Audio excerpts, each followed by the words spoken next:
Here's a side-by-side comparison of the 3400 Planum and the 3500 Planum. One of the main reasons to do this is the 3500 Plenum tends to give you a little more mid-range, I find, maybe a little more top end.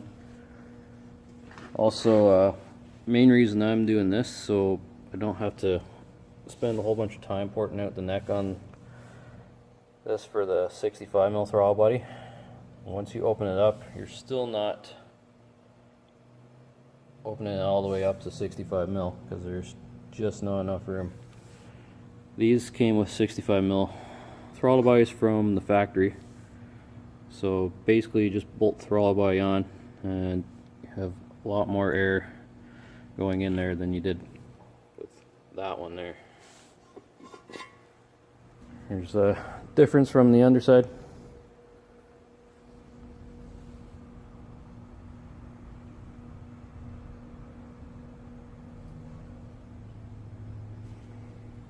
One thing you will run into with the 3500 Plenum is there's not as many vacuum ports. There is usually at least 3 on the 3400 Plenums. One there, there, and that's the one for the brake booster. And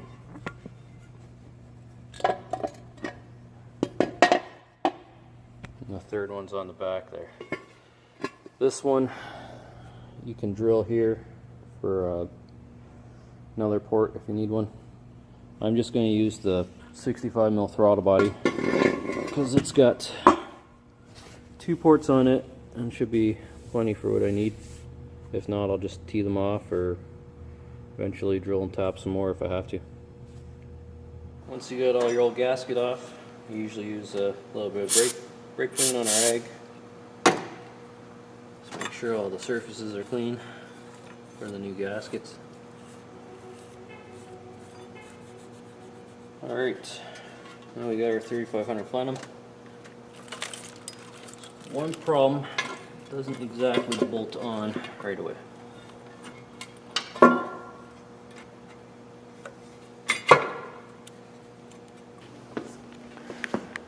See here that there is some interference with the fuel pressure regulator.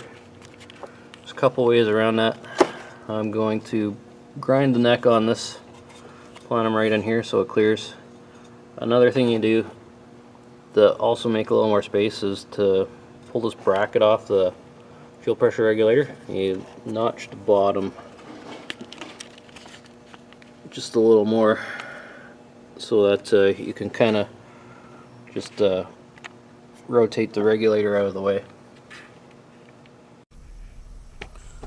Alright, just going to mark the regulator here on the intake where I need to grind it. Mark the intake.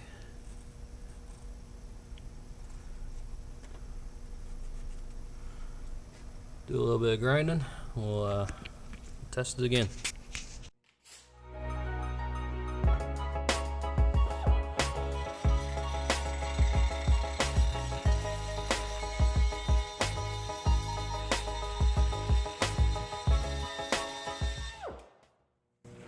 Try that again, see if it fits. Alright, see the spot that I ground away here? Fits a little better now. Didn't have to take much off. Try some bolts. Let's see if it goes together here.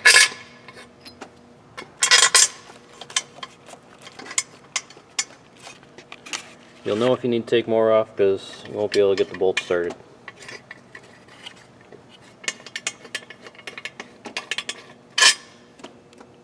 You can see in there.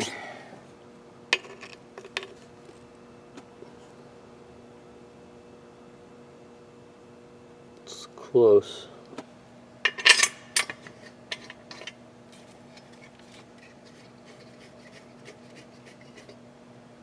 There we go, just a little moving and stuff around there. That fits. Might just clean that grind up a little bit. just so it's maybe a hair more clearance there. Then we'll be ready to put it back together.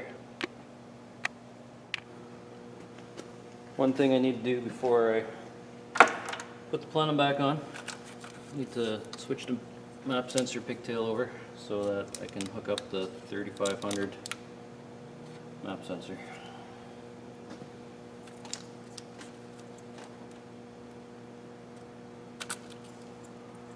If you're a little nervous about dropping something down the intake manifold, it's always a good idea to toss some rags down there in the ports. Just remember to take them out before you put a new Planum back on. Nice thing about this is GM was nice enough to keep all the wire colors the same. So you just have to match up your gray wire to your gray wire, green wire to the green wire, and then your orange wire with the black tracer to the orange with the black tracer.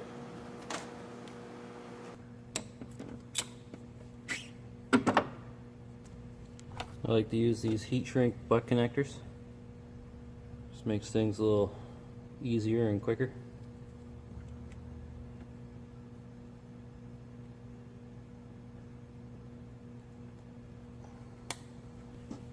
You just take a little bit of heat, make sure you don't have any fuel leaks before you do that. Shrink them down.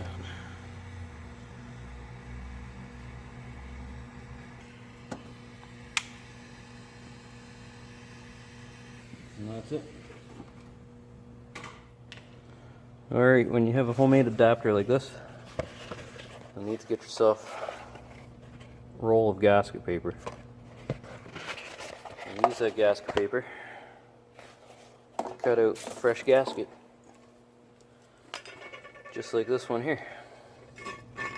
Or if you're not doing all this work, you can find one of the people that actually make one of these adapters.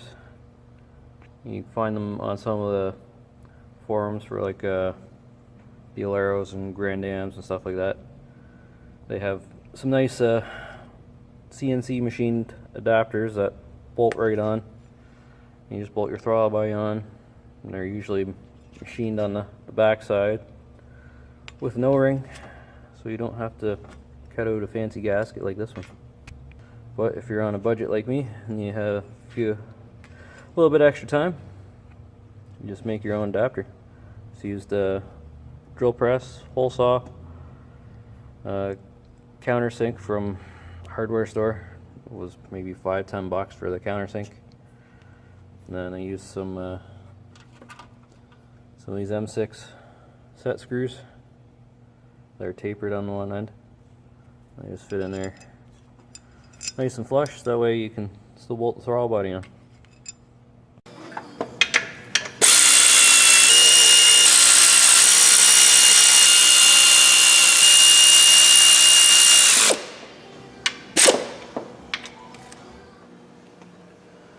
Okay, now I got the Planum all bolted down.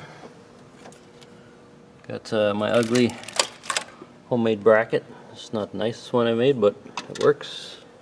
Does what it has to. Holds the throttle cables.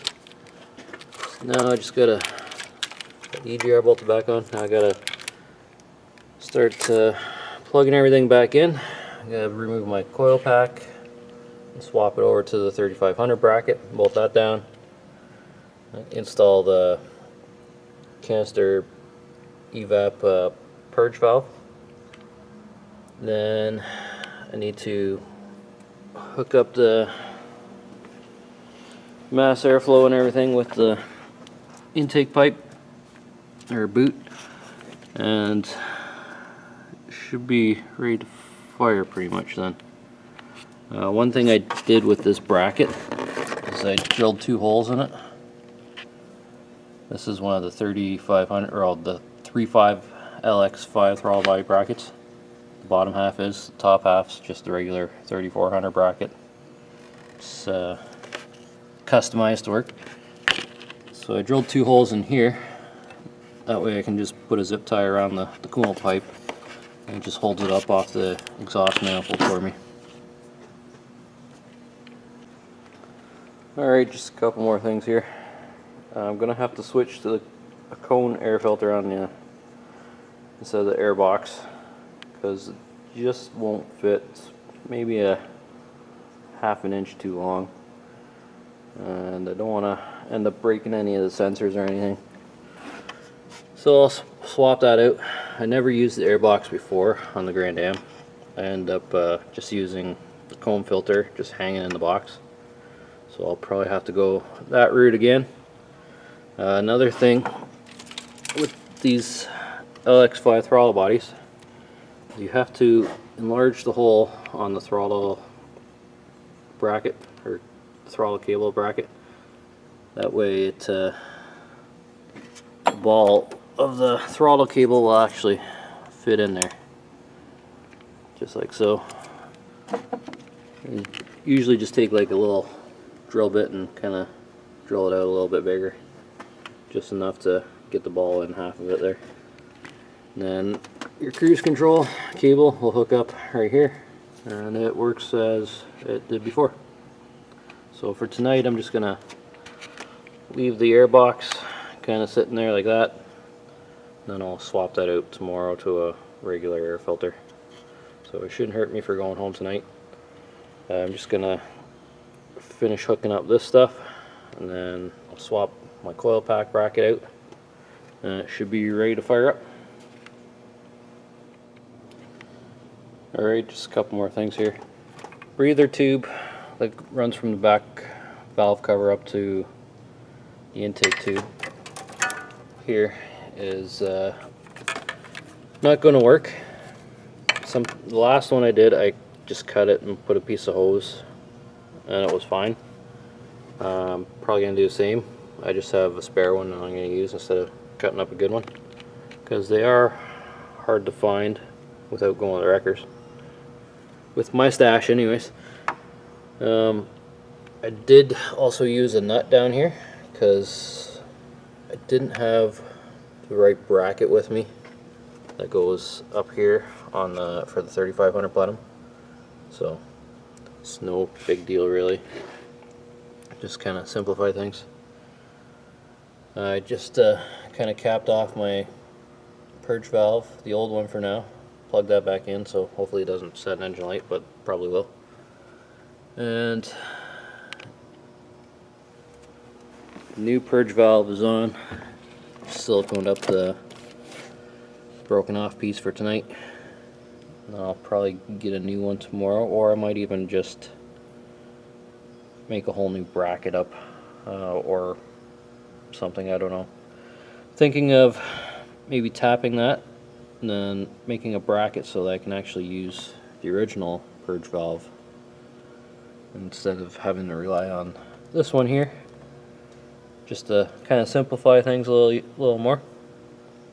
So basically I just have hook up throttle cables and a couple more vacuum lines and a vent tube from the breather tube from the rear valve cover and the coil pack bracket. And then I should be able to hit the road. Alright, you can see what I did with the coil pack bracket. This is the one off the car. This is another one I had made up, or I made a couple years ago. Basically just cut this out, drilled these two holes, I believe it was here, and drilled them out a little bit bigger, and then I bolted it to the back of the bracket. And that way it allows me to bolt the 3500 bracket right on there onto the Planum and everything, and bolt the 3400 coils right to them. Alright, got her all installed now. Now it's time to fire it up and find out if I missed anything.